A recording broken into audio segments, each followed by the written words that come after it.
여러분 반갑습니다. 오늘 또 변혁적 리더십에 관한 리더십 강의, 하우스 리더십 학교 7번째 강의를 올해 2024년 7번째 강의를 시작하도록 하겠습니다. 2024년도 첫 번째 강의를 한 지가 엊그제 같은데 벌써 한 달이 지나고 벌써 이제 구정이 되었네요. 여러분들 또 이 구정 여러 가족분들, 친척분들과 함께 참 서로 정답게 또 만나시고 참 함께 즐거운 시간 보내시는 그러한 좋은 그러한 명절 되시기를 기원드립니다. 그러면 오늘 역사를 바꾸는 리더십 제 7장 함께 살펴보도록 하겠습니다. 7장은 갈등의 리더십이 중요한 주제로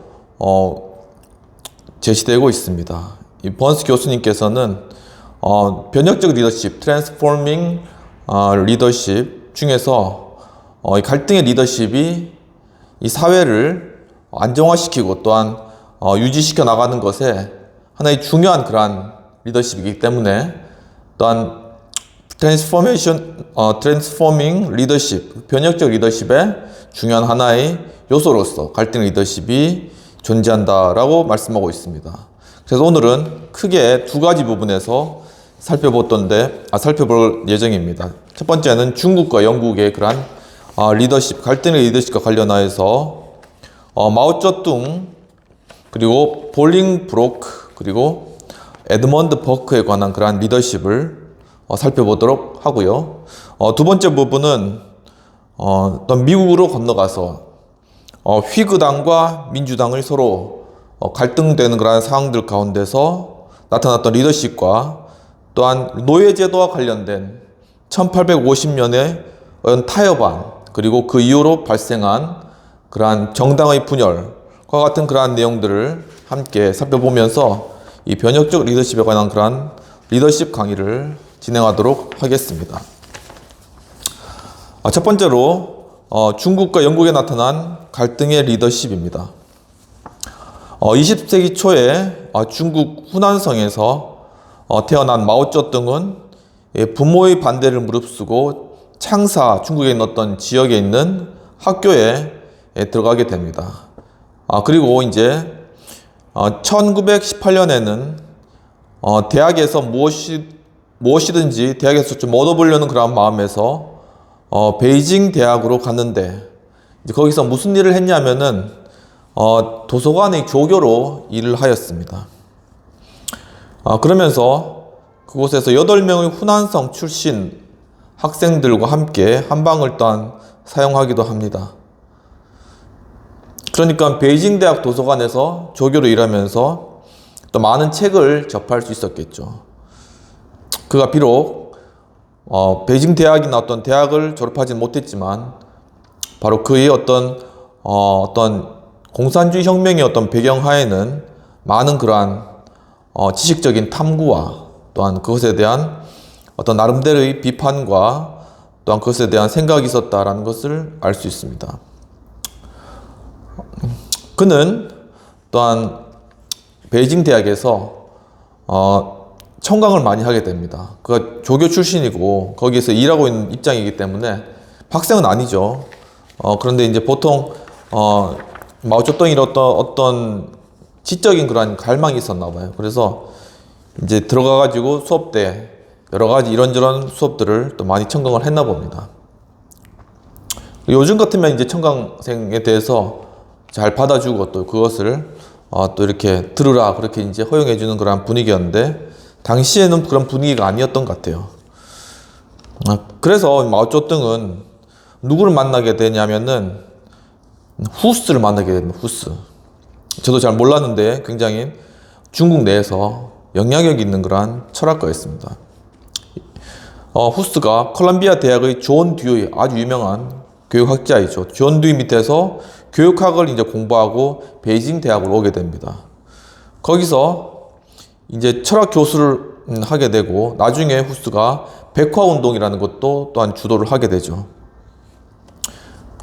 바로 이러한 후스가 거기서 이제 수업을 진행하고 있을 때, 철학 수업을 진행하고 있을 때 마오쩌둥이 거기에 이 청강을 하러 들어가게 되는 겁니다. 그래서 이제 거기서 이제 후스에게 청강생이면서도 이것저것을 막 물어본 것이죠.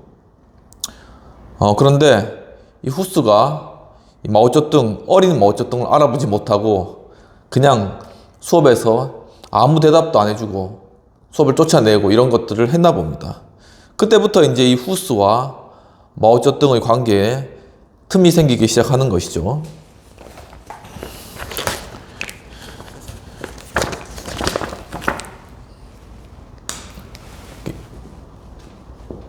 마오쩌둥,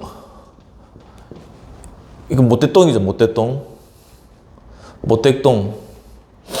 예, 중국에서 모씨가, 또 제가 아는 친구도 모씨가 있는데, 이 모씨가 좀 유명한 성 같습니다.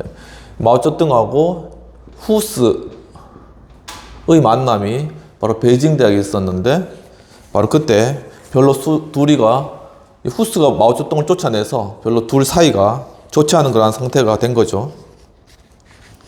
그러면서 이 마오쩌둥은 이제 그 한참 그 베이징 대학에서 일어나는 이 막시즘이죠. 이 막시즘에 점점 더 깊이 심취하게 됩니다.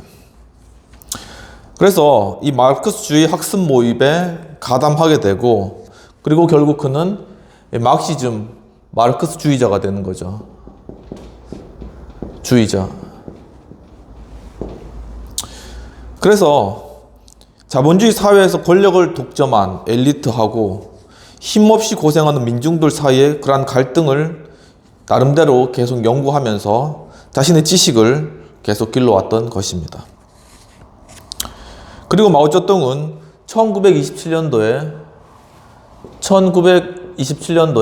다시 자기 원래 고향인 후난성으로 시골 마을로 돌아오게 됩니다. 거기서 그가 주목한 것이 뭐냐면은 소작 농민 운동이라는 것을 주목을 하였습니다. 즉 바로 중국 내에서는 지주들과 그 지주들 밑에서 그 땅을 또한 경작하고 있는 수많은 그러한 소작농들을 바라보게 된 것입니다. 그래서 마오쩌둥이 그때 그것을 보고 했던 이야기가, 중국 각 지역에서는 수백만 명의 소작농들이 사나운 폭풍우처럼 일어날 것이고, 그 기세는 놀라우리만큼 빠르고 맹렬하여 그 어떤 힘도 미치지 못할 것이다 라고 말하며, 이제 결국 그들을 이끌면서 그들의 선두에 서고자 하였다라는 것이죠. 우리나라 같은 경우에도 소작농이 있었죠. 소작농들이 이제 지주의 그런 땅을 많이 이제 빌려서 거기서 경작을 한 것입니다. 그리고 그 중에 상당수를 지주에게 바치고 자기는 거기서 일부를 이제 그 곡식을 이제 그걸 먹으면서 생활했다는 것이죠. 당연히 지주에 대해서 불만이 있겠죠. 바로 그것이 우리나라의 1940년대, 50년대까지 그런 일입니다. 그래서 이 모택동이 소작 농민 운동을 일으킨 것처럼 이제 북한에서는 이미 김일성이 정권으로 들어와 있고, 그리고 이제 1950년도에 6.25 통화에서 남침을 하면서 이제 남한으로 가기만 하면은 그 수많은 소작농들의 그러한 지지를 얻어서 북한이 남한을 순식간에 점령하고 이 가운데 통일된 북한을 중심으로 한 정부를 세울 수 있을 것이다 라고 이제 기대를 한 거죠. 그런데 막상 내려와 보니까는 그때 무엇이 있었습니까? 그때 바로 남한의 누가 대통령이었죠? 이승만 대통령이죠. 요즘 영화 건국전쟁인데 저도 이제 보려고 생각 중인데, 이 이승만 대통령이 뭘 했냐면 다시 농지개혁을 했어요. 농지개혁을 해가지고 땅을 이 소작농들한테 다 나눠줘 버렸어요. 그리고 그걸 보상을 이제 국채나 이런 걸 발행해가지고 지주들한테 다 그걸 보상한 거죠. 농지개혁을 해버리니까는 이 소작농들은 이제 그 땅이 자기가 이제 어느 정도, 어느 시기만 이렇게 경작을 하면 자기 땅이 되는 거예요. 그러니까 이제 그거에 대한 기대가 있었다라는 거죠, 기대. 그러니까 이 땅이 곧 있으면 내 땅이 되는데, 저 북한이 내려와가지고, 그래서 다시 전체 사회주의로 바꾸려고 하고, 사회주의면은 재산이 누구 겁니까? 국가 거죠. 국가 이제 자기가 이제 오랫동안 소작하고 이제는 자기께 될 그러한 사유재산, 그거를 뺏기게 됐다는 거예요. 그러니까는 북한이 기대했던 그러한 소작 농민운동, 소작농들이 들고 일어난 일들이 전혀 없었다라는 거죠. 그렇기 때문에 북한은 자신이 원래 예측했던 것과는, 김일성은 원래 자기가 예측했던 것과는 전혀 다른 그러한 결과가 한국 땅에 나타나는 것을 보았던 거죠. 그럼에도 불구하고 그 화력으로 결국 밀고 내렸다가 다시 올라가면서 다시 지금의 휴전선으로 지금 거기에 금이 그어지고 된 그러한 상태인 것이죠. 그러니까 만약에 이러한 농지개혁이 없었다면은 소작농들이 누구 편 들었겠습니까? 당연히 지주보다는 지주의 그러한 억압과 압제로부터 구출해 주겠다.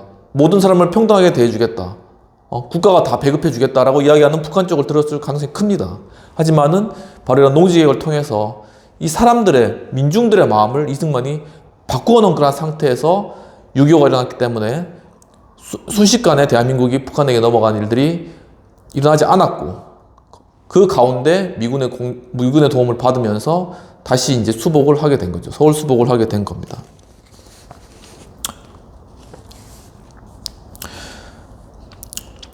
다시 돌아와서 마오쩌둥은 이러한 소작 농민 운동을 통하여서 이제 그들을 이끌고 혁명을 일으키고자 한 것이죠. 그런데 이제 문제는 이제 갈등의 그러한 리더십이었습니다.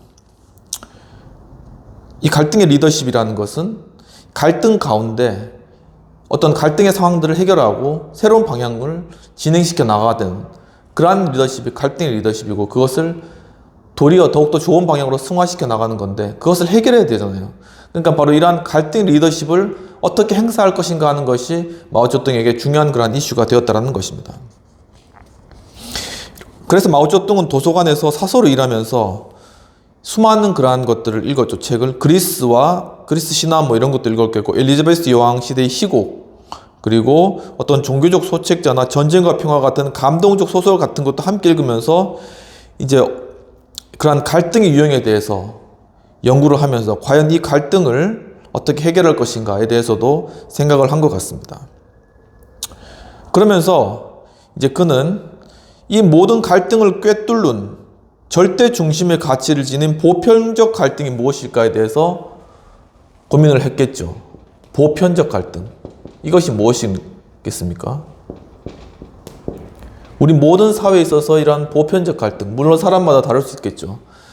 그런데 바로 이 보편적 갈등이라는 것은 마오쩌둥은 무엇으로 보았냐면은 마르크스주의자들처럼 이것이 바로 경제적 갈등이다라고 보았습니다.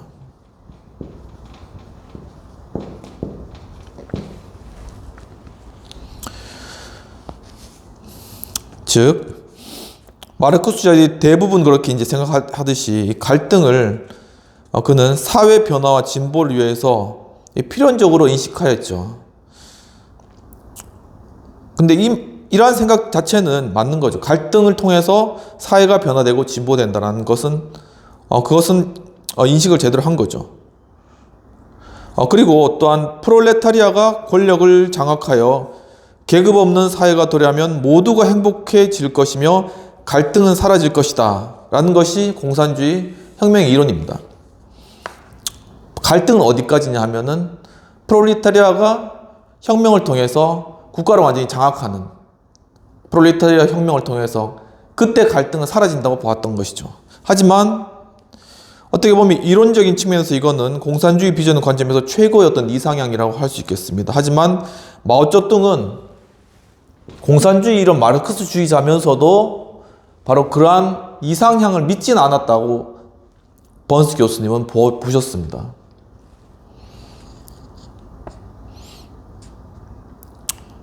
마오쩌둥은 그것을 이제 믿지 않았는데, 공산주의사라고 할지라도 모든 사람이 완전해지지 않을 것이며 갈등의 원인은 계속 남아있을 것이기 때문이라고 이야기하고 있습니다.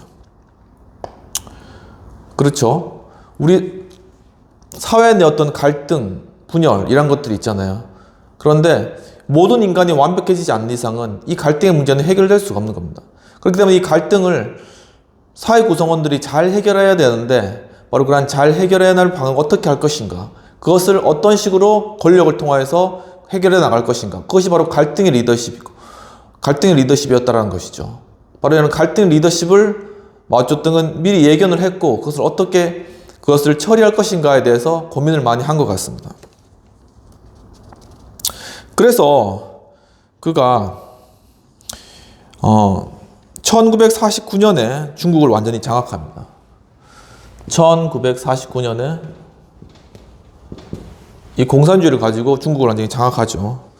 그러면서 상대적으로 잘못된 생각을 가지고 있는 불온한 사람들, 그러니까 이 과정 가운데 어떤 마오쩌둥이 봤을 때 자신의 반대편에 있는 사람들이죠. 그런 사람들과 계속적으로 싸워가면서 이제 그의 생각을 계속적으로 이제 입증해 나가는 겁니다. 이 갈등은 공산주의 사회가 된다고 할지라도 해결되지 않을 것이다 라는 그런 생각을 스스로 계속 확증해 나갔다는 것이죠. 그러면서 이제 이러한 관점에서 마오쩌둥은 마르크스주의는 투쟁을 통해 발전한다, 이러한 이야기를 했습니다. 마르크스주의는 이 투쟁을 통해서 발전한다. 투쟁을 통해서. 근데 언제 프롤레타리아 혁명이 일어나고 난 후에도 투쟁이 필요하다라고 보았다는 것이죠.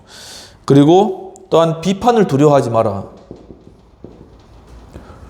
두려워하지 마라. 이런 이야기를 했습니다.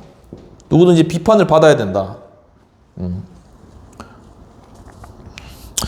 바로 이러한 생각들을 마오쩌둥은 가지고 있었기 때문에 그는 백화제방을 허용하였습니다. 백화제방. 혹은 이것을 백화운동이라고도 부릅니다. 이건 마치 춘추전국 시대에 제자 백가들이 나왔죠. 그래서 이 제자 백가들을 통해서 학문이 진흥되고 그 사회가 발전하는 일들이 일어났습니다. 이런 것처럼 이 백화운동, 백화제방을 통하여서 모든 지식인들, 모든 사람들이 어떤 자유로운 그러한 비판과 자유로운 그러한 공격들도 용인해 주겠다, 우리 사회에서. 그것을 통해서 우리 공산주의, 이 사회주의 사회는 더욱더 발전할 수 있다라고 처음에 마오쩌둥은 생각을 했던 것이죠. 아주 어떻게 보면 이상적인 생각을 가지고 있었던 것 같습니다. 그렇기 때문에 이런 혁명, 공산주의 혁명도 일으켰겠죠. 그래서 그것을 허용했습니다. 백화제방. 근데 이것을 주도한 사람이 누가면 바로 후스입니다. 후스, 이 사람이 이것을 주도했어요. 그러면 이때까지는 이 후스도 마오쩌둥하고 관계는 나쁘지 않았죠. 물론 처음에 이런 악연은 있었지만 별로 나쁘지 않았습니다. 그러다가 이제 후스는 나중에 공산주의가 완전히 점령하고 난 그 다음에 이제 자기는 마오쩌둥이 후스한테 남아있어 달라, 베이징 대학의 총장 자리도 주겠고 여러 가지 많이 해주겠다. 하지만 후스는 결국 가버리는 거죠. 그리고 후스는 이 공산주의 사회에 있어서는 완전히 척결해야 될 그러한 적으로 인식되게 된 것입니다. 그리고 후스는 결국 나중에 장제스하고 만나서 거기에 지원하게 되는 어떤 그러한 입장을 취하게 된 것이죠. 그래서 처음에는 이렇게 이걸 허용하니까 사람들이 모여가지고 어떤 사상에 대한 비판이나 안 그러면은 여러 가지 학문적인 것들을 이야기하다가 점차 이 공산주의 자체에 대한, 정부에 대한 어떤 체제에 대한 것까지 비판하게 된다는 겁니다. 체제에 대한 비판. 그러면서 이 세력이 커져가는 거죠, 이게. 그러니까 두고 보다가 도저히 안 되겠다. 이거 불가능하다. 도저히 통제가 불가능하다. 그렇게 해서 결국은 마음대로 해봐라 해가지고 마음대로 했던 그 사람들 한 55만 된다고 합니다. 그 사람들을 싹 다 투옥시키거나 아니면 지방오후죽지로 다 쫓겨나게 하거나 그렇게 결국은 해버렸다는 거죠. 철저하게 이 반대 세력을 막는 그러한 행위를 그 다음에 일어났다는 것입니다.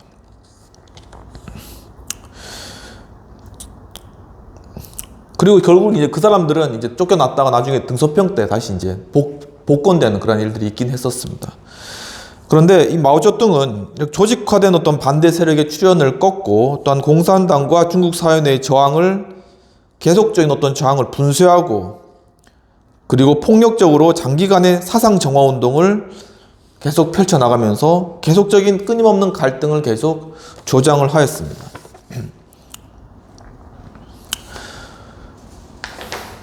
그렇죠. 결국은 이제 마오쩌둥은 자신이 배운 그러한 베이징 대학에서의 공부나 아니면 그 사상적 배경을 가지고 그가 이루고자 했던 제자백과 시대의 그러한 왕성한 학문적 융성과 이런 것들을 사회주의 체제 내에서 그러니까 마르크스주의, 레닌 마르크스주의 하에서 이루어보고 싶었던 이상향이 있었습니다. 하지만 사회주의, 공산주의 그러한 사상의 그러한 근본적 배경과 그 틀이 이런 갈등을 용인할 수 있는 그러한 시스템이 아니라는 거죠.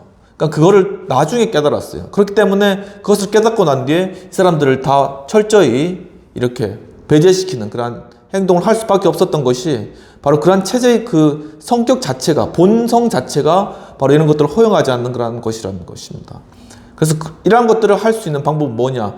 이러한 것들은 이 갈등을 해결할 수 있는 그러한 방법은 이것을 철저히 폭력이나 아니면 철저한 강압으로 이것을 막는 것, 그것이 사회주의에서 할 수 있는, 오로지 할 수 있는 갈등에 대한 해결, 사회 내에서 일어나는 갈등에 대한 해결 방법이었다는 것이죠. 바로 이것이 공산주의, 사회주의 하나의 어떤 한계가 아닌가라는 그런 생각을 한번 가져보게 됩니다. 하지만 제대로 작동한 어떤 민주주의 체제 하에서는 인간 사회의 구조가 끊임없는 갈등의 산물이라는 것을 인정하고 또한 그러한 갈등을 조절할 뿐 아니라 그것에 생기 넘치고 발전적인 방향으로 돌리고자 하는 것입니다. 그리고 또 패배한 측이 있잖아요. 그러니까 이러한 갈등이 있는데 어떤 이 갈등을 통해서 어떤 사람이, 두 사람이 갈등하는데 어떤 사람은 이기고 어떤 사람은 패배하는 이러한 경우가 발생할 수가 있습니다. 그러면 이 사람은 완전히 제거되느냐? 공산주의 세계에서는 완전히 제거되는 거죠. 하지만 민주주의 세계에서는, 민주주의 체제 내에서는 이것이 다음 선거라는 것이죠. 다음 선거. 다음 선거에서 이 사람들이 그들의 가치와 이해를 놓고 다시 이 사람과 싸우게 되는 바로 그러한 시스템이 갖추어져 있다는 거죠. 바로 이것이 민주주의 체제라는 겁니다. 민주주의 체제 내에서 누가 갈등을 통해서 패배하였다 할지라도 다음번 선거를 통해서 다시 이길 수 있기 때문에 그냥 이 갈등의 상태가 유지되고 또한 그 갈등의 상태를 좀 더 나은 방향으로 해결해 나가고자 하는 그런 시도가 계속 이쪽 진 쪽에서 계속 이루어진다는 것이죠.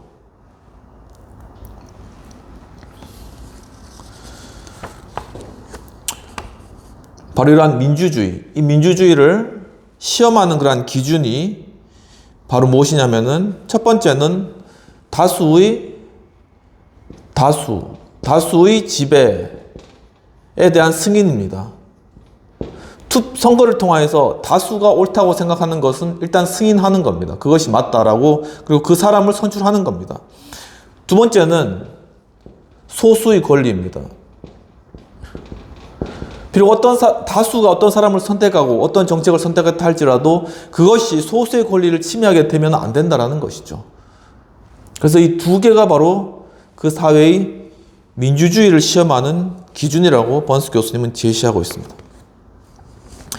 바로 다수의 지배 권리는 이것을 대체하기 위해 투쟁하는 소수의 권리와 바로 이 사이의 조화를 이루면서 이로 인해 바로 이러한 다수의 지배가 정당화되는 것입니다. 왜냐하면 소수의 권리를 침해하지 않았기 때문에 이것이 두 개가 갈등하면서 다수의 지배가 정당성을 얻게 된다는 것이죠.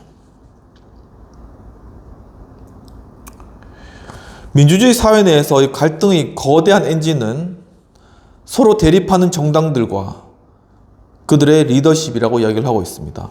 바로 이렇게 갈등하는 이 갈등을 조절해 나가고 선거를 통해서 갈등을, 우열을 가리고, 그리고 또 갈등을 통해서 이렇게 조절하는 모든 기능이 민주주의 체제 내에서는 바로 이런 중요한 이 정당을 통해서 이루어진다는 것이죠. 그러니까 민주주의와 정당은 긴밀한 뗄래야 뗄 수 없는 그런 관계 가운데 있다라는 것이고, 그리고 또한 이 정당의 이 리더십을 통해서 바로 이러한 거대한 민주주의 시스템이 돌아간다는 것입니다. 그렇기 때문에 언론에서 정당의 이제 당수가 있죠. 당대표, 그리고 지금 같으면 이제 이제 비대위장, 이런 분을 계속적으로 취재하고 계속적으로 그 의견을 듣는 이유가 바로 그러한 과정을 통하여서 그들의 정당의 어떤 최고의 리더십을 통하여서 이 민주주의 체제 자체가 거대하게 돌아갈 수 있도록 계속 그 역할을 바로 언론이나 그런 것들이 감당을 하는 것이죠.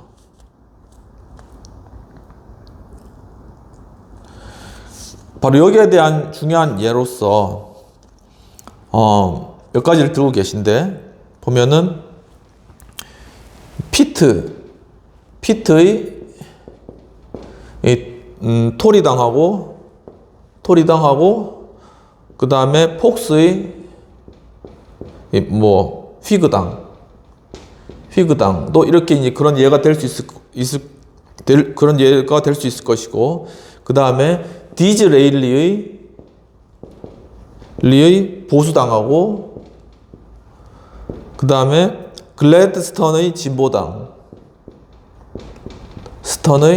진보당도 이런 경우에 해당할 것이고, 그리고 링컨의 공화당과,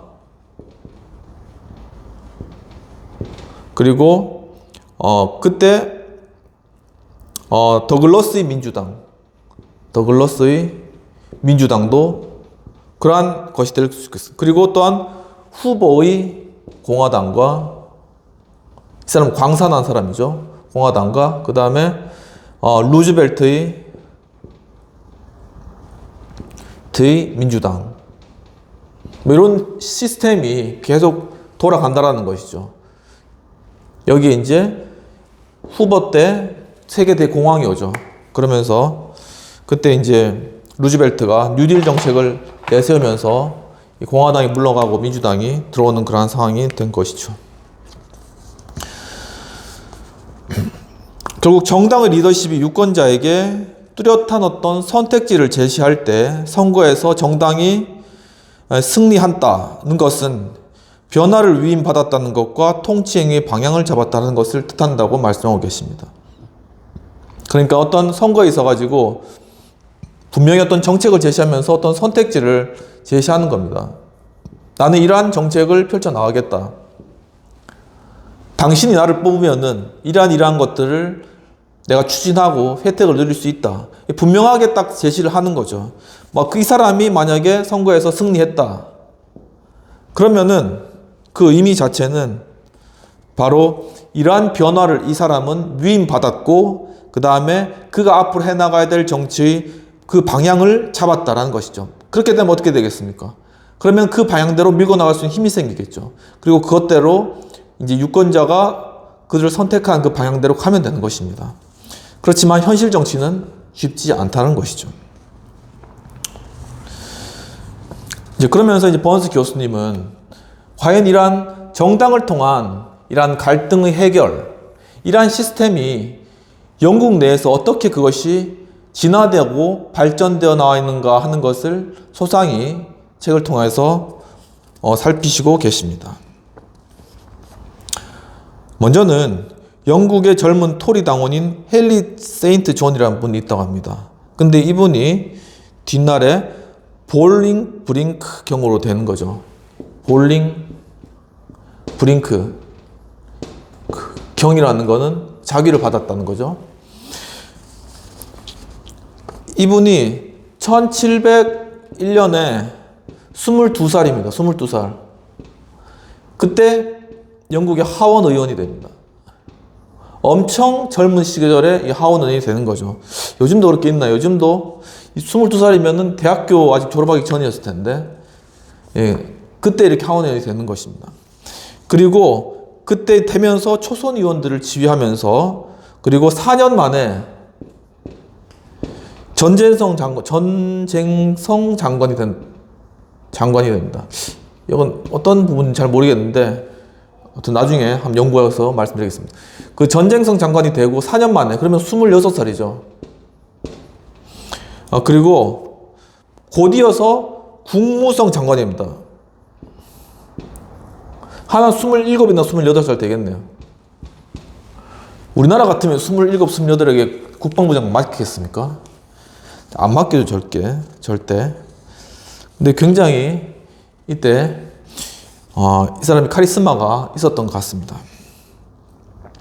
근데 이제 이 볼리 브링스 경, 원래 이름은 헨리 세인트 존, 이 사람은 그 삶은 어떠냐 하면은 악명 높은 바람둥이고 첫째 부인을 학대했고 또 술을 많이 이제 마시는 사람이었고 남봉꾼들하고 막 하녀들에 대해 가지고 막 그런 음담패설을 막 같이 하면서 막 즐기는 이러한 아주 덕성이 아주 꽝인 그런 사람이었다라는 것입니다. 그런데 이제 그 당시에 영국 사회는 어떻게 되냐면은 공적인 리더십하고 사적인 덕성을 구분하는 분위기였어요. 그러니까 그가 그렇게 사적으로 아무리 그러한 문제가 있더라도 이건 공과 사는 구별돼야 되고 공적으로는 장관도 될 수 있다 라고 그렇게 그 당시의 분위기에는 그렇게 되었다는 거죠. 왜 영국이 그런 분위기가 되는지는 잘 모르겠지만 이제 그런 분위기였다고 합니다. 그렇기 때문에 바로 그런 어떻게 보면은 약간 남봉꾼이고 그런 상황인데 이제 그만큼 또한 그 영향력이 컸다라는 것이죠. 그러니까 이까지 됐겠죠. 26살, 27살, 18살에. 근데 사실 그는 굉장한 어떤 엘리트주의였습니다. 엘리트주의. 그래 생각한 거는 우수한 혈통의 상위 계급이 국가의 어떤 명령을 내려야 된다. 귀족이죠. 귀족의 어떤 상위 계급이 명령을 내려야 된다. 그리고 토지를 소유한 신사 계급이 국가의 등뼈가 되어야 된다.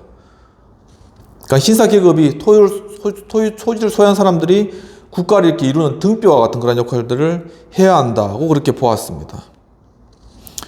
그처럼 엄청나게 어떤 계급주의적인 사고방식을 가지고 있었던 거죠. 그러니까 당시에 이 왕정 상태에서 바로 어떤 이러한 개념과 가치를 가진 그러한 사람이었다라는 것이죠. 왜냐하면 그 당시에 그러한 어떤 시대적 배경을 봤을 때 대부분 아마 이렇게 생각했을 것 같아요. 그런 계급사였으니까. 그러면서 이제 동료 의원들에 대해서는 어떻게 또 생각했냐면은 동료 의원들에서 그들은 길잡이 양이 방울 소리가 들릴 때까지 멀뚱한 표정으로 서서 주위를 둘러보다가 방울 소리가 들린 뒤에야 어딘지도 모르고 길잡이 양을 따라가는 양떼에 비유했다고 합니다. 얼마나 하찮게 봤으면 주변의 동료 의원들을 그렇게 생각을 했다는 겁니다. 그러면서 사람들이 이끌었다라는 것이죠. 그 성격을 아시겠죠. 그런데 이제 이러한 인물이 1901년에 22살이었는데 이러한 인물이 1714년 14년이 됩니다. 1701년이 22살이었으니까 이때는 한 36 됐겠네요. 조금 많이 이제 나이가 많이 들었네요. 그런데 그때 이제 볼링 브롱크는 그와 또한 옥스포드 경이라는 분이 계셨다고 합니다. 그분이 왕위 계승에 반대한다는 이유로 새 국왕인 조지 1세에 의해서 면직을 당하는 일이 발생했습니다. 그리고 옥스포드 경은 2년 동안의 런던 탑에 갇혀서 고달픈 생활을 지속하였고 또 볼링 브링크는 자기도 비슷하게 될 것 같아가지고 프랑스로 도피해버렸습니다.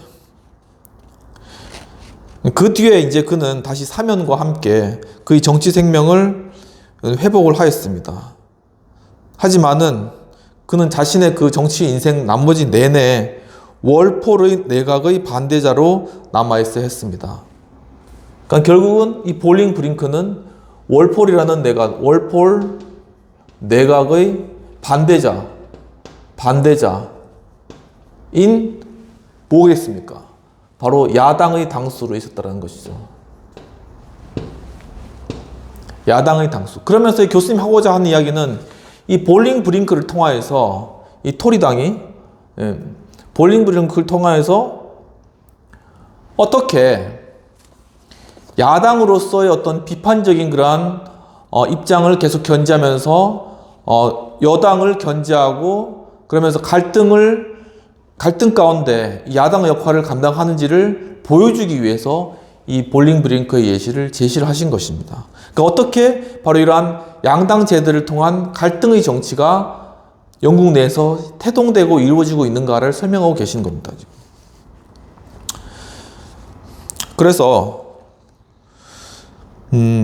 결국은 무엇이 됐냐면 정치적 반대에 대한 이론가가 되었습니다.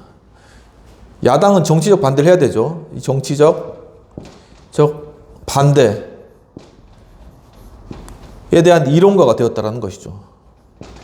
어떻게 하면 정치적 반대를 해야 되나, 그리고 어떻게 하는 정치적 반대가 과연 참된 반대인가, 뭐 이런 것들을 이제 수십 년 동안 자신의 정치인생 내내 월폴 내각의 그런 반대자로 야당으로 있으면서 그것을 결국 체계화시키는 그런 역할을 했다라는 것이죠. 참 아이러니한 그런 일이지만,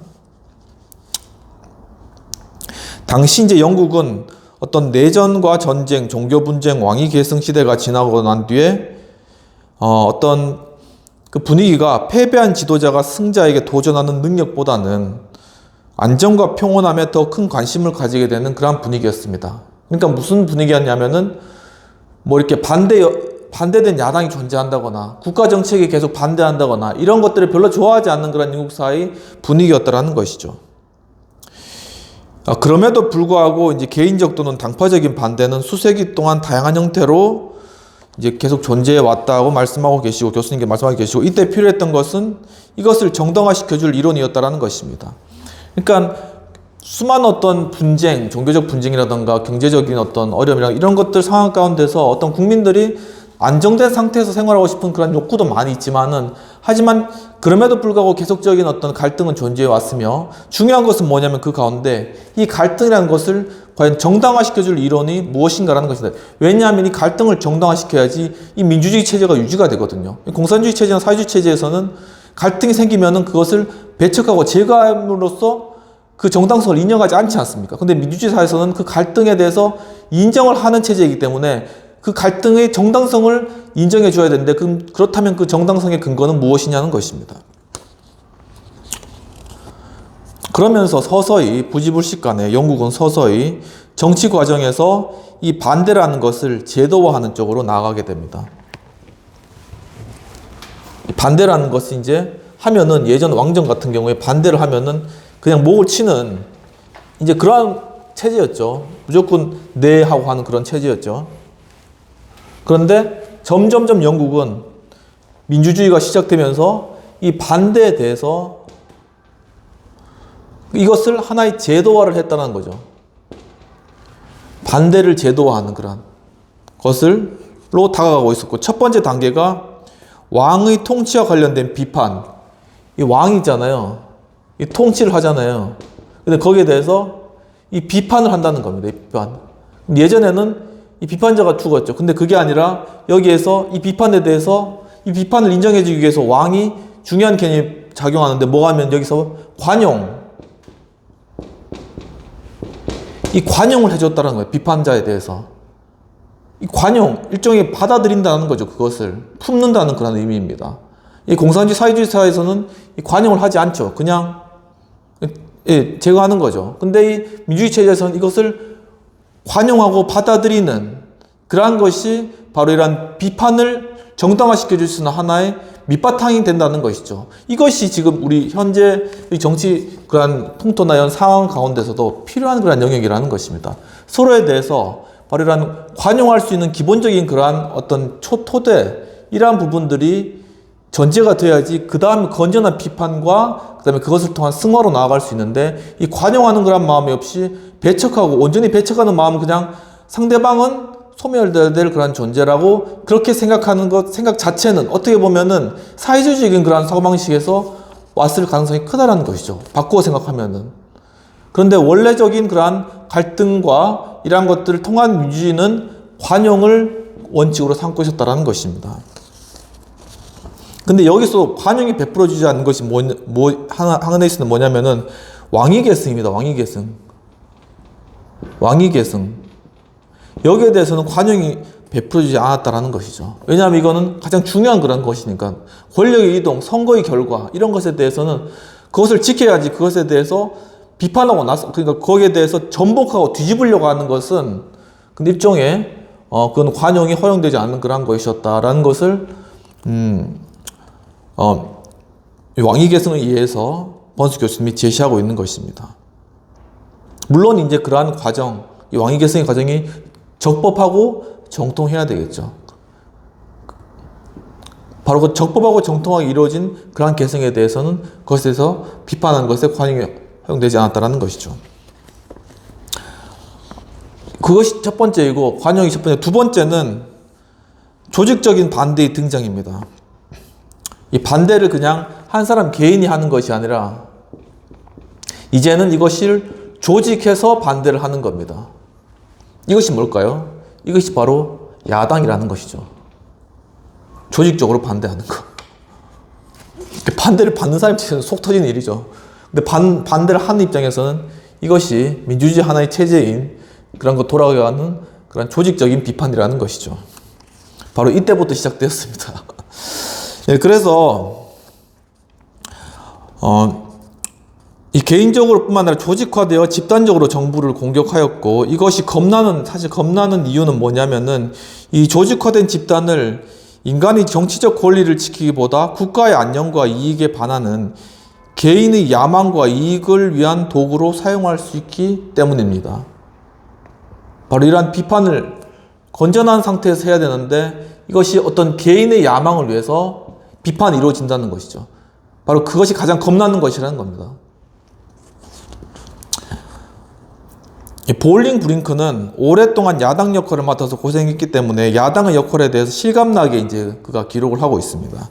그는 이제 말년에 바로 이렇게 하는 우리 비판, 이 반대라는 것, 반대합니다. 이 반대 있잖아요. 왜 멋있어 보이잖아요. 이 반대라는 것은 이기심이 동기가 되어서는 안 된다라고 이야기를 하고 애국심에 근거한 반대여야 된다라고 이야기를 하는 것입니다.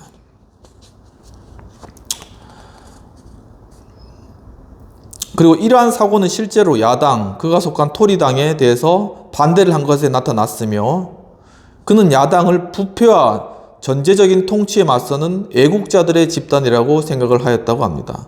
그러니까 자신이 속한 그러한 토리당에 대해서도 아니다 싶으면은 애국심에 반한다 싶으면 거기서 비판을 하는 거예요. 그냥 반대를 하는 거고. 왜냐하면은 그 근거는 바로 이런 조직적 반대의 근거는 애국심에서 비롯된다라는 것이죠.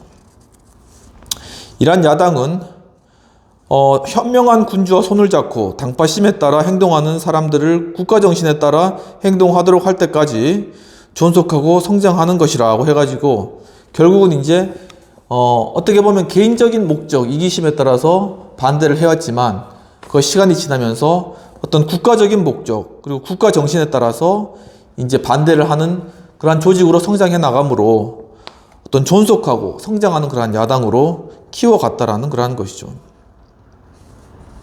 그러면서 볼링 브링크는 애국심으로 가득 찬 군주에 의해 통치되는 자유로운 인민의 진정한 모습은 하나의 일반 정신에 의해 생기 넘치게 되는 가부장적인 가족의 이미지라고 주장하였습니다. 조금 다른 것이죠.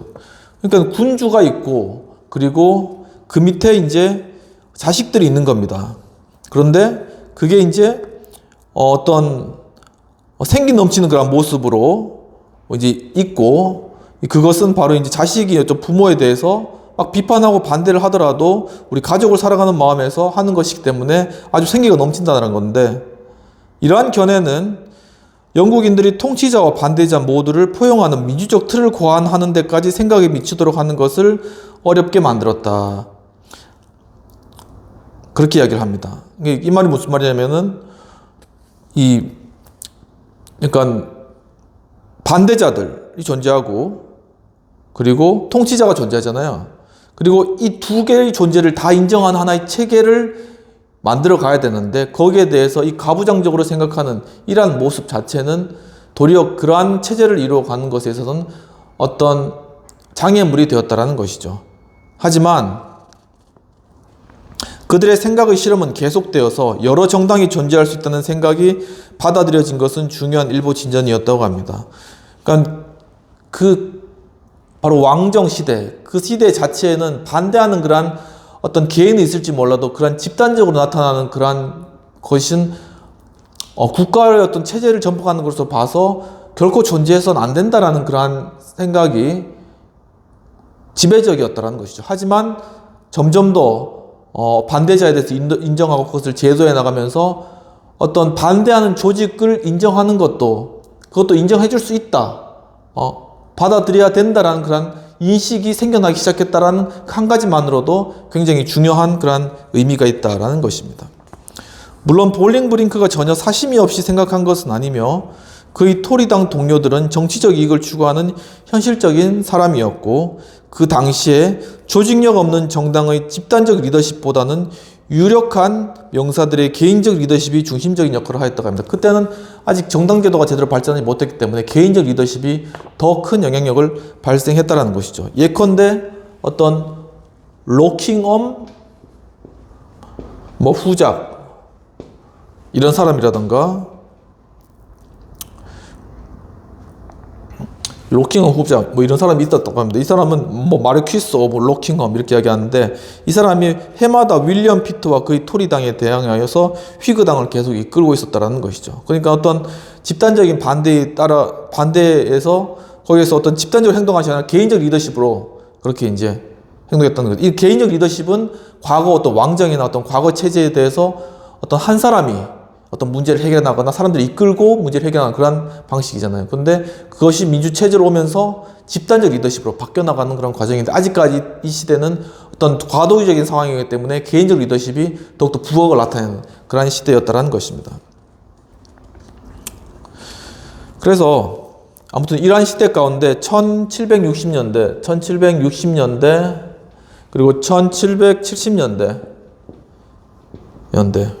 이러한 시대에는 어떤 식민지 독립투쟁 등 분열을 가져오는 몇 가지 이제 사건들이 그때 발생하게 됩니다. 영국 내에서. 이때 1789년이 프랑스 혁명이죠. 그리고 아무튼 그 전에 미국이 어떤 독립전쟁이 있었습니다. 아무튼 그런 여러 가지 변하는 상황들이 영국 내에서 계속 이렇게 일어나는 그러한 상황이었는데 정당과 반대당의 역할에 대한 초점이 모아지고 어떤 신랄한 논쟁이 벌어졌습니다. 그러면서 이제 여기에 대해서 미국 독립을 인정해야 된다. 아니면 미국 독립을 인정하지 말아야 된다. 이런 것들로 인해서 신랄한 토론과 이런 격렬한 것들이 나타난 것이죠. 왕정 체제, 아직까지 이제 왕정 체제에서 나타나면서 거기에서 이제 반대자들 있잖아요. 근데 그 반대자들이 이러한 격렬한 토론 후에도 살아있었다는 것입니다. 그러니까 그 사람들이 그러한 반대에 대해서 이 영국 국가가 그것을 어떤 영국 이 통치 체제가 받아들였다라는 그런 사실인 거죠. 그러니까 국왕에 맞서는 아메리카의 반역자들을 지지하는 사람들이 어떤 탄핵되거나 반역자로 간주되는 일은 일어나지 않았다고 합니다. 그리고 1768년에 그래프턴 공작이 받은 익명의 서신은 야당을 점점 더 많이 수용해 가던 당시의 분위기를 보여주었다고 합니다. 1768년에 그래프턴 공작이 서신을 받았는데 그는 의회 내에서 하나로 단결된 유능한 야당은 언제나 원내 활동을 고무시키고 정부의 주의를 주는 그런 효과가 있을 것이며 나쁜 법안은 낭패시키고 좋은 법안은 정당화시킬 것이다 라고 이렇게 기술을 하였다고 합니다. 그러니까 점점 더 야당의 어떤 그러한 역할들에 대해서 많이 인정해야 되는 그러한 상황이 된 거죠. 그리고 풍부한 의회 정치 경험과 정치 구조의 도덕적 측면에 관한 정교한 이해를 겸비한 어떤 그러한 사람이 정부의 리더십에서 정당이 결정적인 중요성을 갖는다는 것을 이해할 수 있다고 합니다. 오랜 정당의 어떤 경험을 가진 사람, 그리고 어떤 도덕적인 그러한 신념을 가진 사람은 바로 정부 리더십에서 정당이 얼마나 중요한가라는 그 중요성을 그런 사람들은 이해한다는 것이죠. 그러한 사람이 누구냐면은 바로 에드먼드 버크가 바로 그러한 사람이었다라고 합니다.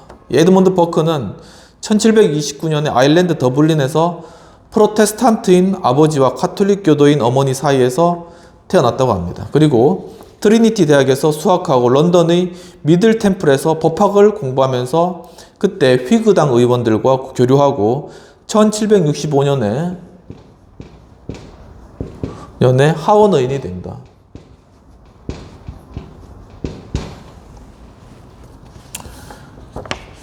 그리고 되자마자 어떤 파당적인 투쟁에 휩쓸리게 되는데 사람들이 이 파당 속에서 부분적 이해 타산 때문에 일반선, general good, 이 일반선을 함몰시키게 된다. 그러니까 일반선을 부분적인 이해 때문에 일반선, general good, 이 일반선을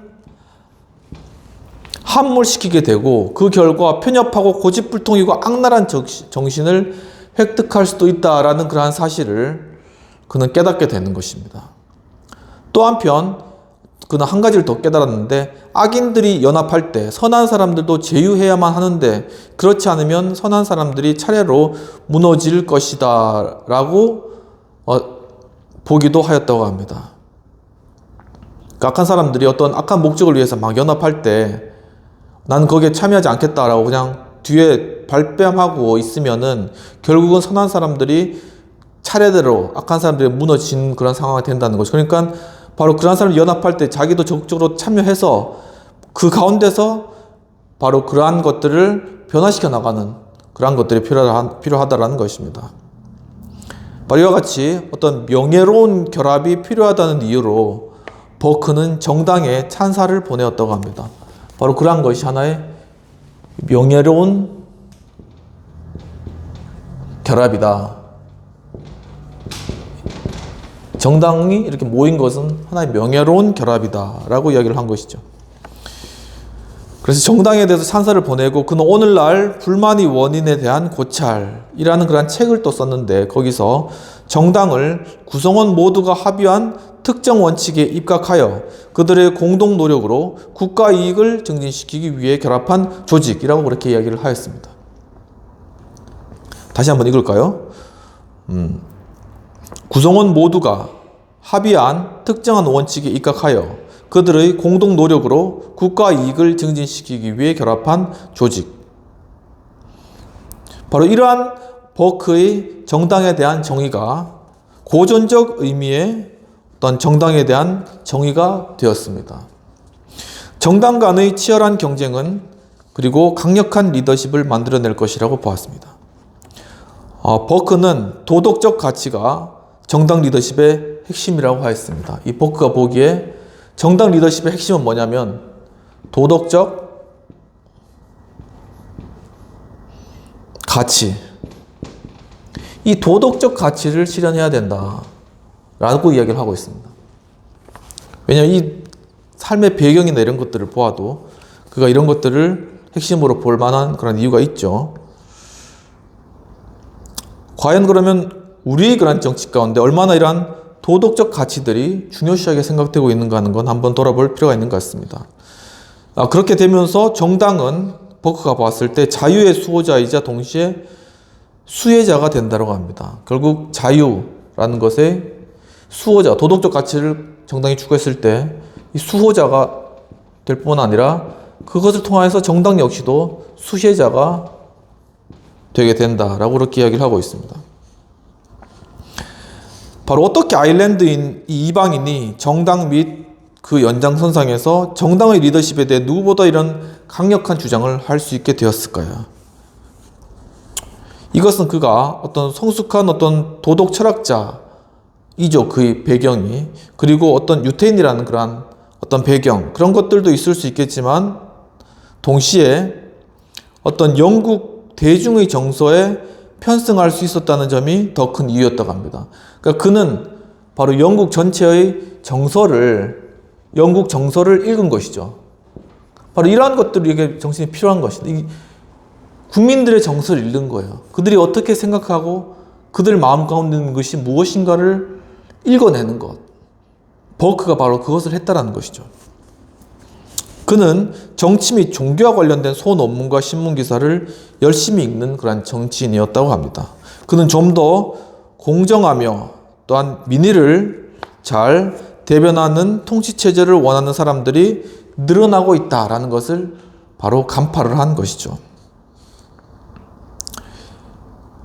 그리고 이제 이 버크가 이제 세상을 떠난 1797년에 소피트의 토리당과 폭스의 휘그당 간의 정쟁이 정점에 이르렀으며 원칙, 이해관계, 기지를 둘러싸고 일어난 충돌은 최악의 경우에 정당 간의 갈등이 가져올 수 있는 모든 두려운 일을 확인시켜 주었지만 최선의 경우에는 남자답고 명예로운 경륜에 기초한 권력을 향한 고결한 싸움이라는 버크의 기대를 입증하여 주었다고 합니다. 그러면서 바로 이런 양당 제도가 점차 이제 발전하면서 바로 이 버크가 죽은 1797년 이 정도에 와서는 정말 폭스, 아까 처음에 얘기했지만 폭스가 이끄는 폭스가 이끄는 휘그당, 그러니까 폭스의 휘그당하고 그리고 소피트의 토리당 간의 갈등이 아주 크게 나타났다는 겁니다.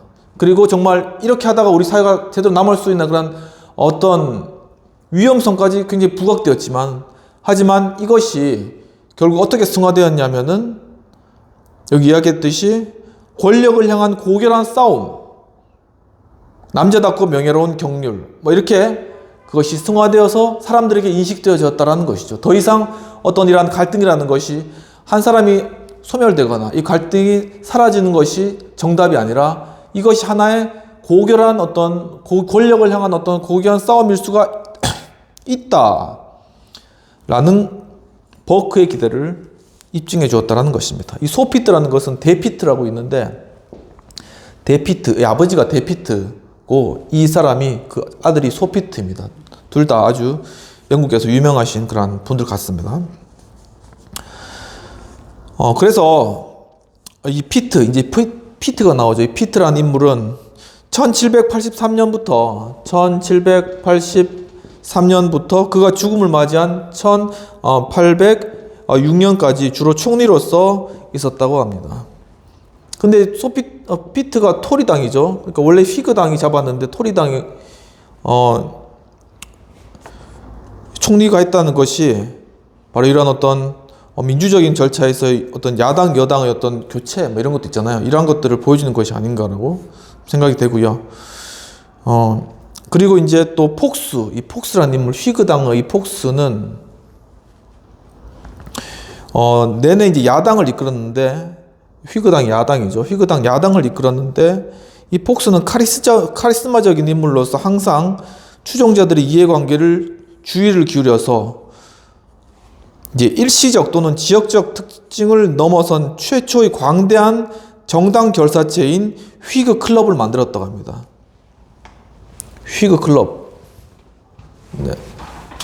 서서히 이제 만들어지는 거죠. 이렇게 야당이 만들어지는 겁니다. 1700년도 말에서 1800년도 초에 야당인 휘그당 당수가 폭스죠. 폭스가 바로 휘그 클럽을 만들었는데 이것이 전국 단위의 그러한 클럽이었다라는 것이 바로 현대 어떤 야당, 어떤 정당의 모형을 보여주는 그런 것이라고 보실 수 있겠습니다. 그리고 이제 이렇게 만들었잖아요, 야당이. 어느 정도 이제 야당의 발전이나 이런 것들을 기대할 수 있는 상황이 됐는데, 그때 뭐가 일어나냐면은 프랑스 혁명이 일어났어요. 프랑스 혁명이 나고, 그 다음에 자코뱅당, 우리 지난 시간에 배웠죠. 자코뱅당이 권력을 잡고 난 뒤에 뭐가 있습니까? 강권적인 정치가 아니라 철혈 정치, 싹 다 죽이는 그런 것들이 있었잖아요. 그러면서 이 혁명이 계속 영국이나 다른 유럽에도 계속 퍼져가는 그런 조짐이 일어나니까는 영국 내에서는 바로 이러한 어떤 반대되는 세력이 체제를 뒤집는, 그리고 그 가운데서 수많은 사람들이 유혈하는 이런 것들을 보고 공포에 질린 겁니다. 그렇기 때문에 이 휘그당의 폭스가 프랑스임을 지지했는데, 근데 이 프랑스임이 그렇게 가다 보니까 폭스의 입지 자체가 완전히 낮아진 거예요. 결국 이것이 폭스에게 정치적인 독이 되어버렸습니다. 그래서 여당이 심각하게 도전하는 야당으로서는, 야당이 이제 이 휘그당이 토리당을 계속 견제를 해야 되는데, 이 프랑스 혁명 때문에 사람들의 지지를 얻지 못해서 그 견제의 능력을 10년 동안 상실해버렸다는 것이죠. 그러니까 정당 장치에서 갈등의 리더십을 발전시켜 나가는 그런 과정에서 10년간의 정체가 있었다고 보시면 될 것 같습니다. 그리고 이제 1832년이 되어서 이제 그레이와 그 사람들이, 그레이라는 사람의 무리들이 이 선거체제의 민주화를 기획하고 개혁법안에서 이제 그 정점에 이제 그 개혁법안을 이제 통과하면서 이 선거체제가 바뀌게 된 뭐 그러한 것들을 이제 거치게 되면서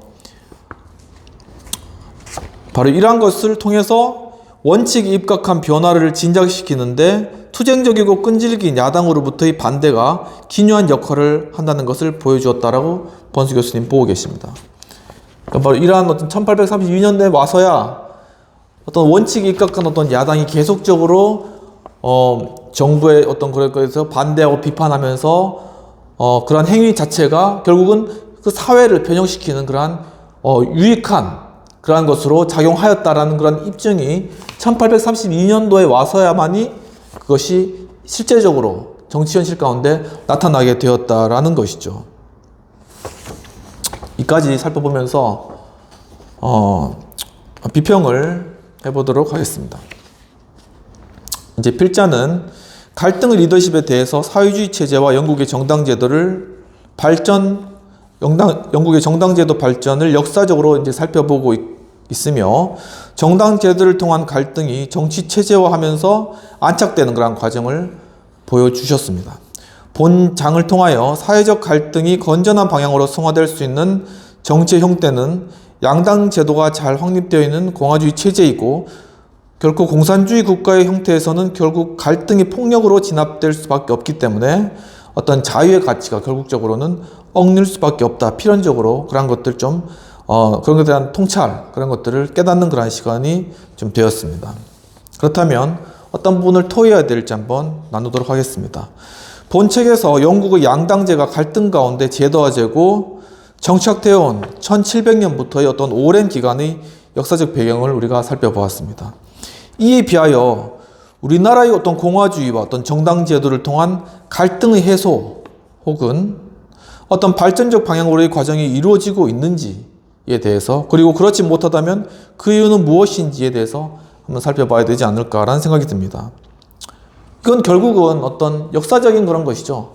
그리고 결국 시간적인 문제고, 우리나라가 1948년에 건국하고 그 다음에 그 후로 70년, 80년 지나오면서 아직 100년이 안 되는 짧은 민주주의 그러한 과정을 거치면서 여러 가지 우여곡절도 많이 있지만은 그 가운데 아직까지 좀 원숙한 그런 모습을 보여주고 있지 못한 이유는 결국 시간이 짧았다. 그것을 이 영국과 미국처럼 오랜 기간에 걸쳐서 사람들로부터, 대중으로부터 인정받는 상태에서 야당이 커오지 못했고, 이러한 갈등의 리더십이 커오지 못했고, 무조건 어떤 한 갈등이 발생했을 때 그걸 해결하는 측면이나 아니면은 그것을 아예 소멸시켜버리는 그런 측면만을 습득해 봤기 때문에 이것에 대해서 국민이나 아니면 정당 역시도, 정치 현실 역시도 아직 많이 미비하다라는 것이죠. 하지만 우리 부부 사이에 봐도 어떻습니까? 갈등이 일어났을 때 그것을 단순히 무마하거나 해결책을 제시하는 방법으로는 그 갈등이 해결되지 않습니다. 서로의 원만한 대화와 계속되는 어떤 노력을 통하여서 마음이 회복되고, 그러면서 이제 그 갈등 상태가 해결되어 나가고 더 좋은 방향으로 나아가잖아요. 결혼해 보신 분들은 다 아시겠지만, 그런 것처럼 이 국가 내에서도 갈등을 단순히 없애고 그것을 소멸시켜 버리는 것으로는 결코 문제가 해결되지 않는다는 것입니다. 항상 그 밑에는 불만이 그런 요소들이 잔재하고 있었다는 것이죠. 하지만 이런 것들을 원숙한 방법으로 해결해 나가는 그러한 것들은 아직까지 우리 사회와 우리 정치 현실이 풀어야 될 그런 과제이다라는 것을 알 수 있겠습니다.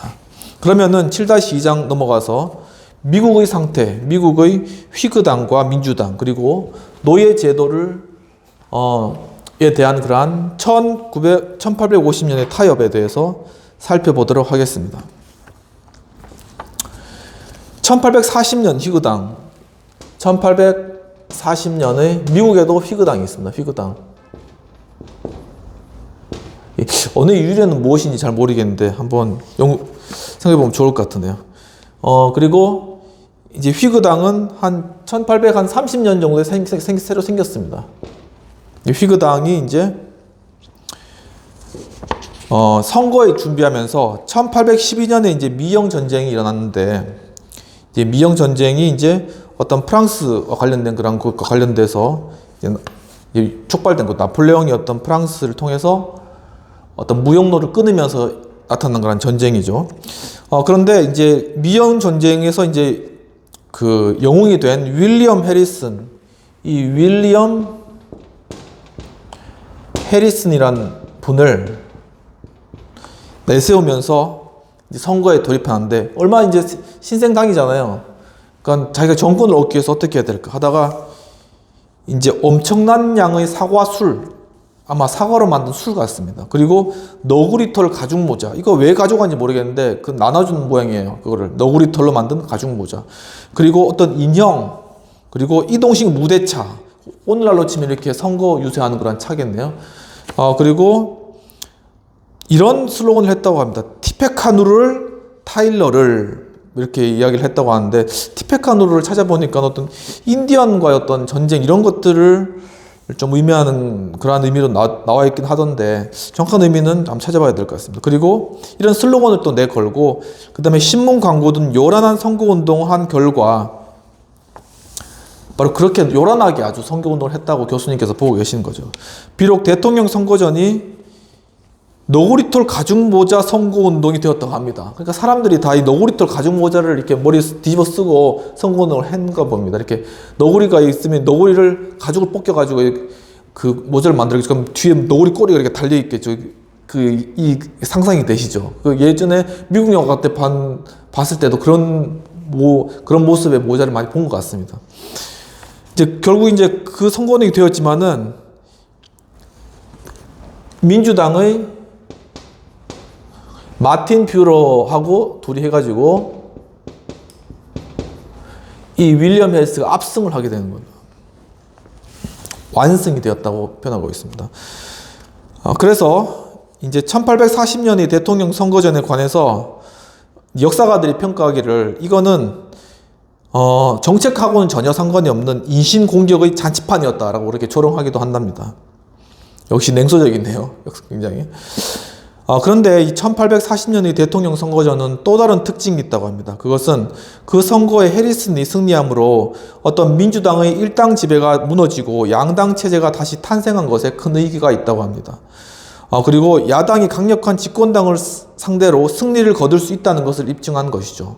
굉장히 이게 정권 교체가 되었다는, 그러니까 민주주의 시스템이 작동하고 있다는 하나의 그러한 증거가 되기 때문에 중요한 의미가 있다는 것입니다. 이 선거와 관련하여서 모든 주에서 두 개의 정당이 조직화되면서 최고의 득표를 기록하였다고 합니다. 그러니까 이렇게 두 정당이 나타나서 서로 이제 선거에서 승리하기 위해서 최대한 자신의 전력을 이렇게 이야기하면서 이렇게 겨루는 것, 그런 것이 사람들이 그런 것들을 원하는 마음이 있다는 거예요. 그렇기 때문에 나도 그러면은 저기 선거에 한번 참여해보고 싶다, 투표하고 싶다라는 생각이 들고, 그렇기 때문에 투표율이 높아지면서, 투표 높아지면 뭡니까? 그럼 민주적 정당성이 더 커지는 거잖아요. 그렇게 된다라는 것이죠. 이런 것 같이 지금 이제 4월 총선이 있는데 좀 박빙이 됐으면 좋겠습니다. 그러니까 정말 자신의 모든 노력을 다해서 정말 어떤 비판이든 반대든 정말 이런 건전한 그런 어떤 경쟁, 그리고 어떤 정말 그런 것도 일어나는, 그래서 국민들이 속 시원하게 무엇을 정말 저 정당이 그리고 저 후보가 내세우고 있으며 과연 무슨 이유 때문에 내가 저 후보를 찍어야 되는지를 좀 명확하게 좀 보여줬으면 좋겠어요. 좀 그렇게 해서 투표율도 많이 올라가고 좀 정당성을 높이는, 민주적 정당을 높이는 그런 4월 총선이 되기를 좀 간절히 바라는 마음이 있습니다. 그래서 최고의 득표를 기록하였고 민주 정치의 수준을 판단하는 첫 번째 기준은 권력을 잡고 있는 정치인들이 조직화된 야당을 용인하는지 여부라고 합니다. 민주 정치는 뭐냐면은 그 첫 번째 척도가 바로 이 권력자들이 조직화된 야당을 용인하는가, 아까 전에 필요한 것이 관용이라고 했죠. 용인하는가에 있어서 그것이 첫 번째 민주정치의 기준이라고 이야기하고 있습니다.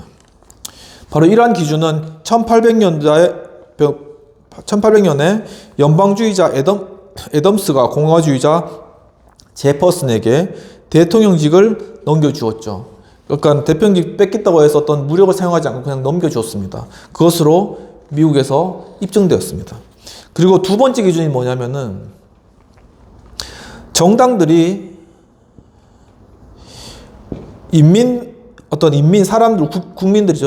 국민들의 요구를 반영하는 중대한 문제들을 놓고 서로 맞서고 있는가. 이 중대한 문제를 놓고 맞서고 있는가라는 것입니다. 그러면서 그들은 위대한 공적 가치에 근거한 도덕적 리더십을 제공하는가. 여기에 따라 부수역에 따른 것이 과연 도덕적 리더십을 제시하는가 하는 것입니다. 바로 이것이 변형적 리더십의 중요한 요소인 거죠. 그와 같은 정당 간의 갈등의 성격, 바로 이러한 정당의 갈등의 성격을 통하여서 민주 정치를 알 수 있다. 과연 정당이 무엇에 대한 문제를 놓고 서로 다투고 있는가? 그리고 과연 그 정당이 얼마나 그러한 어떤 가치에 근거한 도덕적 리더십을 근거한 그러한 갈등을 하고 있는가라는 것이 민주 정치를 구분하는 두 번째 기준이라는 겁니다. 그래서 미국은 첫 번째는 완료했죠. 근데 두 번째는 실패했습니다. 그리고 이 실패가 결국 무엇을 불러내냐면 미국의 남북전쟁을 불러왔죠. 결국 내전으로 이어진 20여 년간의 기나긴 정치 과정은 상상할 수 없을 정도로 복잡했다고 합니다.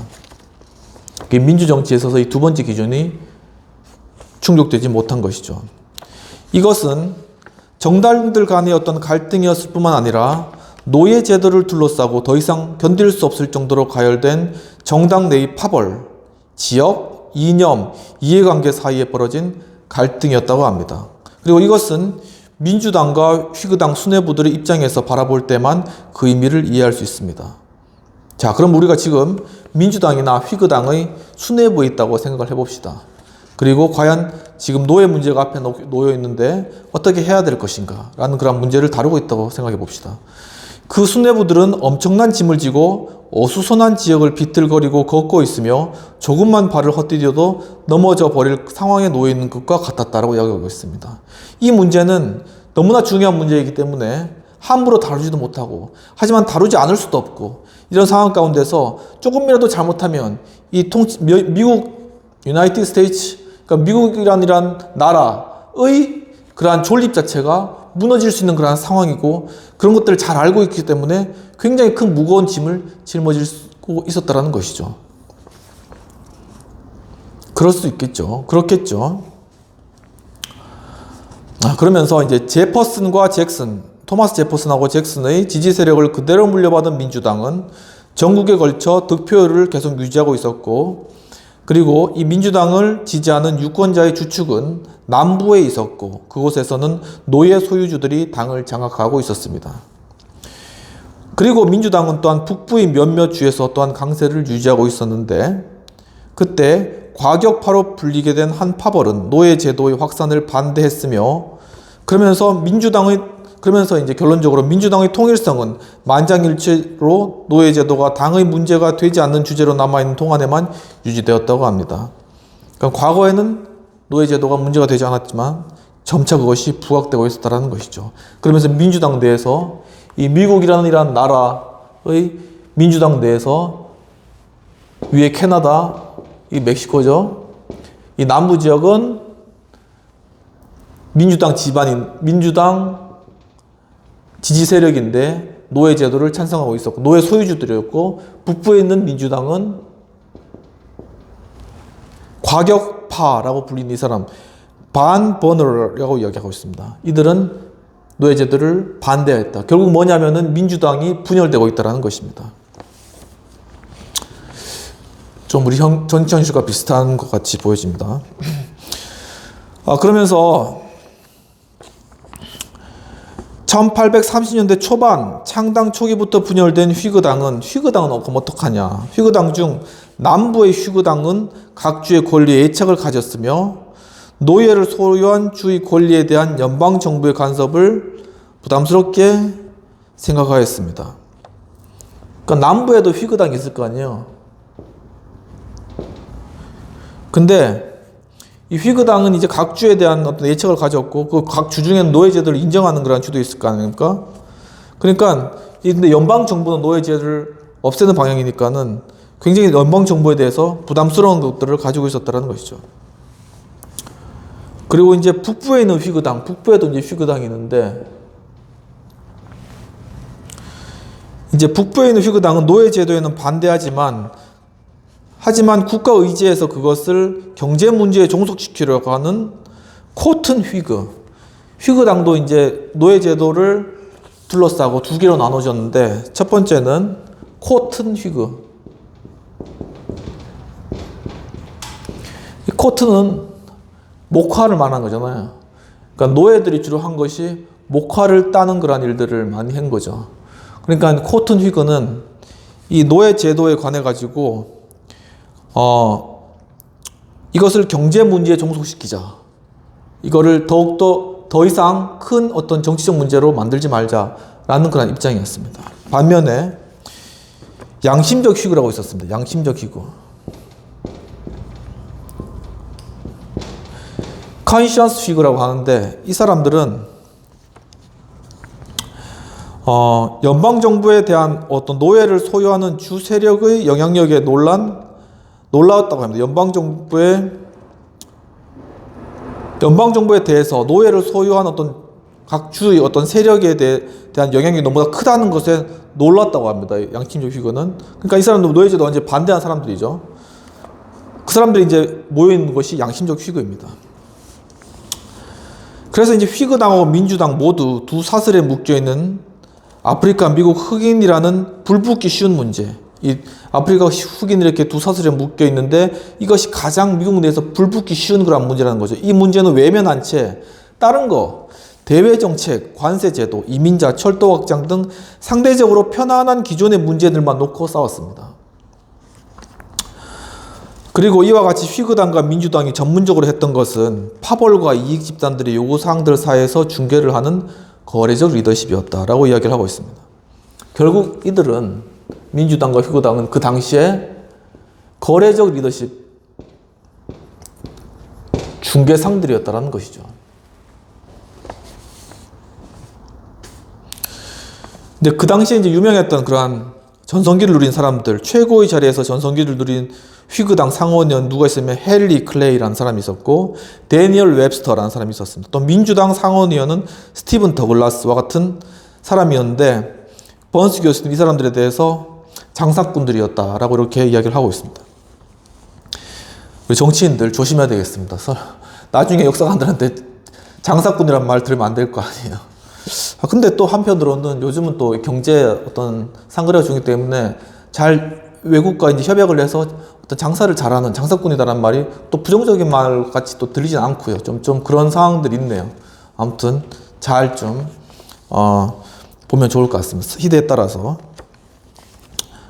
아무튼 전성기의 중개인들은 가장 위대한 업적을 여기지는 1850년의 타협을 훌륭하게 만들어냈다고 합니다. 그들이 무엇을 만들었냐면은 1850년의 타협안을 만들었습니다. 노예제도와 관련된 타협안. 아주 훌륭하게 만들어냈는데, 이제 이 클레이가, 아까 이야기했죠. 클레이가 타협안을 제시했고, 휘그당.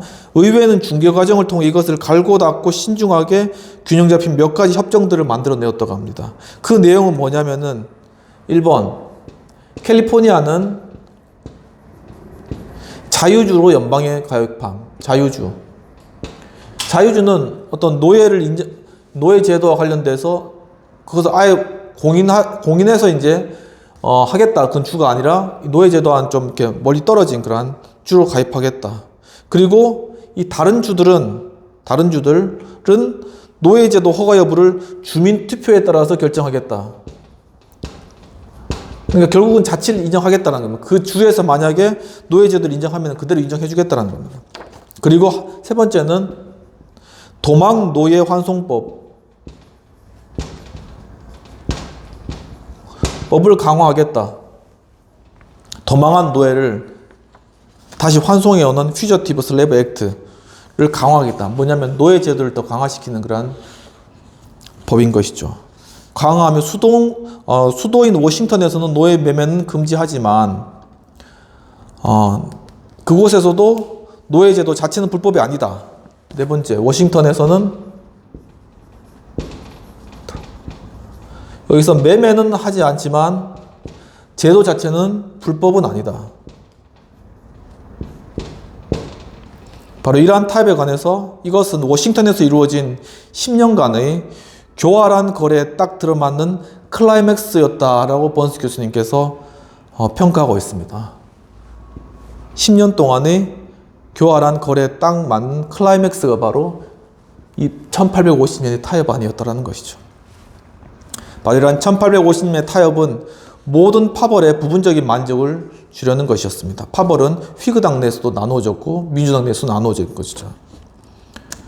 그리고 북부 휘그당이 말한 바와 같이 이 문제에 대한 더 이상의 정치적 운동을 억누를 시간이었다라고 북부 휘그당이 얘기했습니다. 뭐냐면은 이제 1850년의 타협안이 나왔고 이제 더 이상은 이 노예 제도에 대해서 우리가 이야기하지 말자라는 그러한 시간이 되었다라고 북부 휘그당이 이야기했다고 합니다. 하지만 이미 때는 늦었고 타협안은 적대적인 마음을 가라앉히기는커녕 이 타협안은 적대적인 마음을 가라앉히기는커녕 북부와 남부를 모두 자극하였다고 합니다.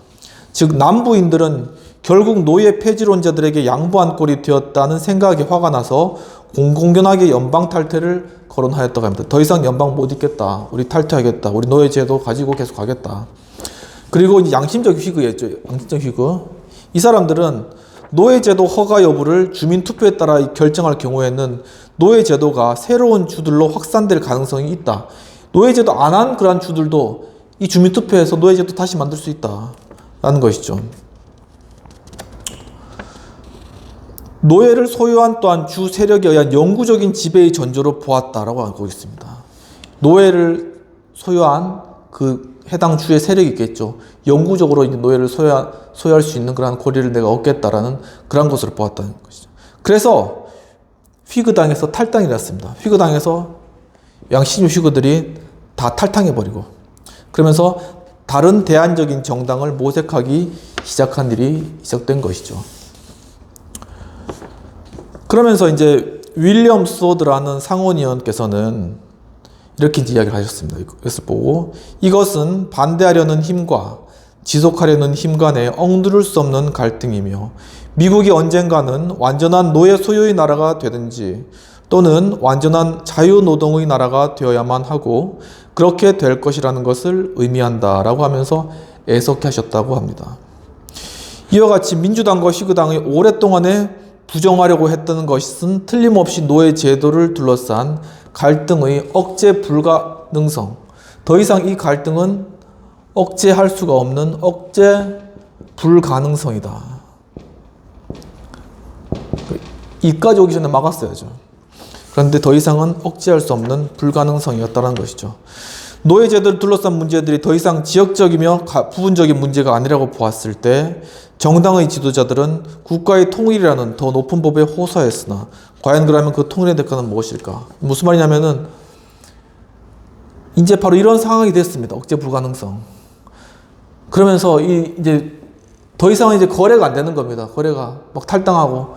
그러니까 우리는 이 미합중국을 유지하기 위해서는 하나의 통일된 그런 것들을 가져야 된다. 바로 그 통일이라는 가치, 그 가치를 바로 원래 예전부터 이제 중요시하게 주장해왔던 그 통일이라는 그 가치를 이제 와서야 이제 호소하는 겁니다. 우리는 하나가 돼야 된다. 그렇게 그 가치에다 호소하는 겁니다. 진작에 했어야죠. 그래서 역사가 윌리엄 브로크는 타협을 주도했던 사람들이 애국심에 호소했을 때 그들은 그들의 오랜 가치를 포기했다라고 기술하고 있습니다. 이와 같이 1850년의 타협은 양당 체제의 도덕적 파탄이었고 인간을 노예로 삼은 것에 대해 두 정당의 지도적 인물 중 누구도 자유, 평등, 정의와 같은 오랜 가치들의 이름으로 반대하지 않았습니다. 그러면서 휘그당이 붕괴하기 시작했고 양심적 휘그는 북부의 민주당원들과 함께 새로운 정당을 만들었습니다. 새로 창당된 정당은 도덕적 토대 위에 행동하겠다라는 당 창립자들의 서약과 함께 현재 노예제도에 반대한다고 단언하였으며 공화당 지도자 중의 하나인 에이브래임 링컨이 선언했듯이 공화당의 적극적이고 활기 넘치는 행동 원리는 노예제도 자체에 대한 혐오, 즉 노예제도가 가지고 있는 도덕적, 사회적, 정치적 제 측면에 대한 혐오였다라고 이야기를 하고 있습니다. 그러니까 이런 그 교수님 평가를 들으니까 저도 막 목이 메이네요. 그러니까 결국은 당시 휘그당과 토리당은 거래적 리더십이었고 그 당 지도부는 결국은 거래적 리더십으로서 하나의 어떤 장사꾼이고 그러면서 1850년의 협상안을 만들어내었지만은 결국 그 협상안이 당들을 분열시키고 그리고 이 노예 문제를 촉발시키는 그런 원인이 되었다라는 것이죠. 결국 그 결과 이제 공화당이라는 그러한 당이 탄생하면서 휘그당과 민주당에서 노예제도를 반대하는 사람들이 정당을 만들고 우리는 노예제도에 반대한다라는 분명한 의견을 제시한 것이죠. 바로 이와 같이 민주주의적 체제, 이 체제 내에서 갈등과 또한 반대편을 인정하는 이러한 체제가 있었기 때문에 그 가운데서 자신의 의견, 자신의 소신이 당의 그런 의견과 맞지 않았을 때, 정부의 의견과 맞지 않았을 때는 거기에 대해서 뛰쳐나와서 새로운 어떤 반대 조직적인 세력을 만들고 그러면서 자신의 의견을 피력하면서 국가의 어떤 정책이나 어떤 부분들에 대해서 저항하고 그러면서 그 저항을 통하여서 결국은 더욱더 나은 방향으로 나아가게 할 수 있는 그러한 체제가 민주주의 체제이고 바로 그러한 기능이 정당의 그러한 기능이다라는 것을 역사적인 과정과 노예제도를 통해서 보여주고 계신 것입니다. 그러면은 비평 및 토의를 함께 해보도록 하겠습니다. 필자는 휘그당과 민주당이 노예제도라는 어떤 근본적인 갈등은 해결하지 않고 피상적인 것만 다루어 결국 양당제의 근본 기능인 어떤 갈등의 리더십의 모습을 잃어버렸음을 역사적 과정으로 아주 적나라하게 우리에게 잘 보여주고 계신 것 같습니다. 굉장히 탁월하시죠. 그러니까 이러한 노예제도 그리고 그 미국의 어떤 큰 사건들을 중심으로 그 사건이 원인이 된 그 리더십이 어떤 리더십이었는가들을 분석해 나가시는 것이죠. 그러면서 우리는 반대로 바로 그러한 상황 가운데 그러면 우리는 어떤 리더십이 되어야 할 것인가를 생각해 볼 수 있는 것 같습니다. 그렇다면 과연 우리 사회에 이러한 우리가 어떻게 보면은 외면했던 그런 갈등은 과연 무엇이 있을까라는 것을 한번 심도 깊게 생각해 보면 좋을 것 같습니다. 정말 우리가 다루어야 하지만 바로 이러한 이해관계에 걸쳐서 거래적 리더십으로 인하여서 우리가 다루고 있지 못한 그러한 문제는 과연 무엇인가? 자신의 표 그리고 자신의 어떤 권력 이런 것들을 놓지 않기 위해서 결국은 중요한 가치, 변혁적 리더십이 가지고 있었던 생명과 자유와 또한 이런 행복 추구 이러한 중요한 가치들이 중심이 된 바로 그러한 이슈에 대해서 우리가 외면하고 있는 그러한 문제는 과연 무엇인가라는 것을 한번 생각해 보면서 반성해 보는 그러한 시간도 한번 가졌으면 좋을 것 같고, 우리가 이제는 정말 그러한 문제들이 무엇인지를 알았다면 그러한 것들을 진지하게 다루고 대화해야 될 그러한 시점이 아닌가라는 것들을 한번 또 생각해 보면서 오늘 강의를 마치도록 하겠습니다. 오늘 또 긴 시간 강의 시청해 주셔서 감사하고, 원래 좀 더 많은 분량을 하려고 그랬는데 또 명절이고 지금 뒤에 또 넘어가면서 루즈벨트나 또 그 뒤쪽에 러시아의 그런 리더십 분량이 꽤 되기 때문에 그런 부분들을 이제 다음 시간에 다루고 난 뒤에 리더십의 심리학이라는 그런 부분들에 대해서 좀 더 계속 진행해 보도록 하겠습니다.